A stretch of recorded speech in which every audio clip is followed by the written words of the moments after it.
Eliane Metni.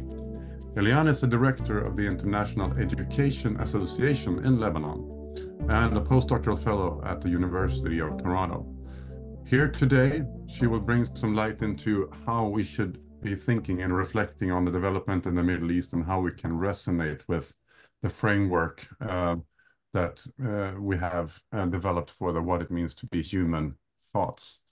I know these are difficult times, so we really look forward to hearing your reflections. Over to you, Eliane. Thank you so much, Martin, for the introduction, and thank you everyone for joining. It's wonderful to be here today, but at the same time, it's very confusing because the region, and particularly right now, that spot where I'm from is undergoing a lot of violence. It is important to always put things in context. And when I think about the Middle East today, I see a region that is really suffering because of everything that we know, the violence, the wars, but also natural disasters that have happened in the region, and population shift and a demographic shift between the people that need to flee conflict and flee disasters. So the impact of on what you live on a daily basis takes you away from thinking about you think that life stops when there's a war, and you think that life stops when there's conflict, where there's a natural disaster. But it's actually when in those times that you see collaboration coming and cooperation coming much stronger from everyone around the world and from people within. So the problems that are lived now in the Middle East are acute. It's not only a question of what you read in the news, but also what is undermined, as when you have such conflict, you also have economic problems, you also have financial disasters. So the compound effect is heavy on thinking about how we can collaborate. How can people that are forcibly displaced, how can refugees, how can people that have to move, how can the countries that are undergoing so much poverty think about collaboration and overcome everything that we've mentioned in the chat, and that we will come back to it. So I want to think about two specific areas that I'm connected with, their education and concepts that we can bring in around those. When we think about education and we think about capacities and then the type of education, and usually in emergency crisis, what we think is about the essentials. We don't think about what we aspire to. We think about this is the urgent thing that is needed. And so we want to make sure that girls are in class. We want to make sure that people have access to knowledge, people have access to sharing. But it's actually most important to think about the type of knowledge that we want to generate for girls, for boys, for the generations to come. And that's why philosophies like Bildung, philosophies like Ubuntu in Africa are so essential. They're so essential so we don't fall into the traditional old way of thinking that in emergency, we have to only think about what is it that we're just giving content to people to move forward. You can fall again into what I call trophy education. Like you need to just get there, get a certificate and get somewhere. That does not help. That does not help build either a nation, a better person, or a better collaboration. So the short-term views that we live during conflict and crisis not only don't allow you to see, but they take away progress. And so you find yourself in a situation where things are challenging, but still possible.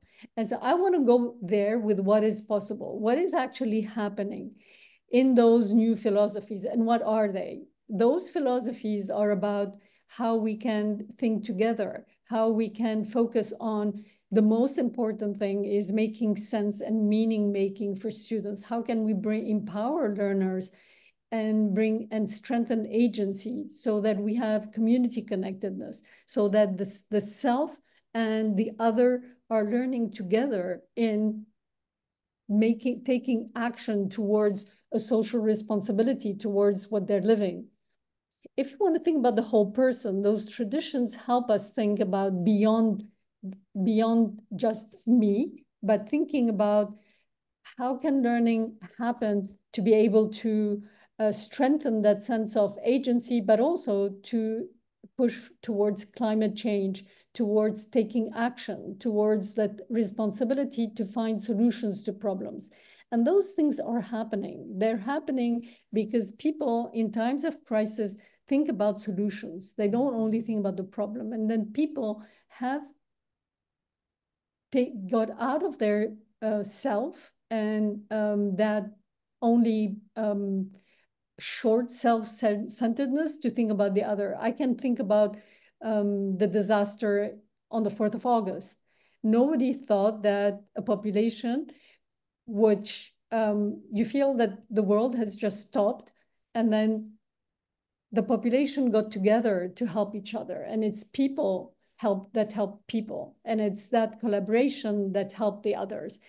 In education, it's very similar. We've created initiatives that help people learn together, that are getting teachers of Arabic, for example, which is so rare, to think together, how can they bring their students to learn together? How can they solve problems together to be able to address global competencies, climate change, taking action? Those initiatives have helped go beyond competing to just having a trophy, a certificate, and then ending with that to bringing the whole person and finding solutions to to the problem that they're actually that they're living. And when we think about those the concepts of individual and collective agency, teachers usually are a conveyor belt in education. That's what you see them. You need capacity. I need a teacher to be able to reach the students. But if teachers are not empowered, students cannot empower it. How can we speak about student agency if teachers don't have agency? And so the concept of empowerment, looking at impacting the whole system is super important. And we shouldn't be short-sighted by the immediate. We need to make sure that we focus on community, on connectedness, on putting the long-term perspective, and not be saying that because it's a crisis, we're only thinking about what we're doing right now. And that's one of the biggest problems in development, is that every development has stalled because of all the problems that the Middle East is living. And so there is big reliance on donor money and funding, which has also shifted because there's so many refugees and so many problems, but also because there's a crisis also that's green. And so the countries have less funding and less reliance on themselves because they haven't developed the capacities through the years to be able to be self-sufficient and to grow. And the problem is compounded, and it's important to look at it from all perspectives: the demography, the neighborhood, the problem of development, but also to say that education is an investment. It's not a burden. It shouldn't be. And in emergency, it is the one that gets the least funding because we look at it last. Even in UNHCR, if you look at how much is attended to development money, to education during crisis, this is the one that gets the least percentage. It can be as low as 3%. And that's not much, because it leaves it to the last resort that we look at. And bringing back the concepts that I want to bring in, I want to say that things are happening at different levels. Initiatives have taken place. Communities do take care of themselves when they're in crisis. We've seen this during the Beirut blast in 2004. It was incredibly powerful to see how everyone has helped. Everyone has helped when you just realize that there's nothing around you. You just get out of your apartment and the world has changed. In that second, there's nothing in place.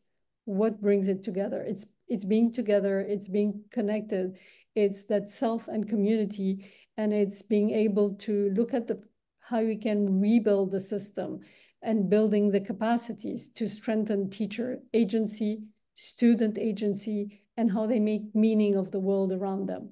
If we do not bring the world in learning, then it cannot impact how they're actually going to take action towards that. Many initiatives sound far, but they're actually taking place. Projects like collaborative learning with International Education and Resource Network, the IERN, are taking place. The Global Teenager Project, we've seen students in Lebanon in this crisis doing peer review instead of competing towards, at the end of a project, they're actually using peer scholar. If we want to make a difference, it's every minute detail that is important, and every person is important, starting from teachers and students. So I think there's a lot that I've mentioned here, and I want to go back to our social responsibility to look at the personal, the growth, but also the connectedness and the potential of community belonging, the growth that we need to make sure to ensure that traditions of holistic learning are always at the center. And we focus on the individual, on the person, on growing a young person that can actually contribute meaningfully to society. And on my end, it has been to be able to bring that meaning making is really putting purpose at the center of learning. And that was purpose and building on education that brings value to students when they see it, and teachers, they're able to embrace it and to connect. When you connect the me with the we and the community, you have a winning interconnected social network that can look at the individual while they're learning. So it's not learning outside, it's learning that brings in the world and the person at the center.